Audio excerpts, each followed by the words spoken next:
Already আমি আগে share করেছি। আর সামনেই রয়েছে আর একটা রাইড। এটা যে শুধু বাচ্চাদের জন্য তা কিন্তু নয়, এখানে বড়রাও উঠতে পারবে। আমরা আজকে শুধু ট্রেনেই উঠেছি, কারণ ট্রেনটা পুরো পার্ক ঘুরে এসেছে আর আমরা ট্রেনে বসেই পার্কের সব লাইটই দেখে ফেলতে পেরেছি। ইয়ার দিয়ে করা মিউজিক্যাল অর্কেস্ট্রাও কিন্তু আমাদের বেশ ভালো লেগেছে।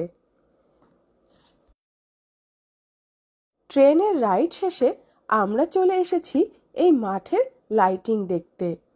পুরো মাঠ জুড়েই ওরা ক্রিসমাস ট্রির মতো করে লাইটিং করেছে।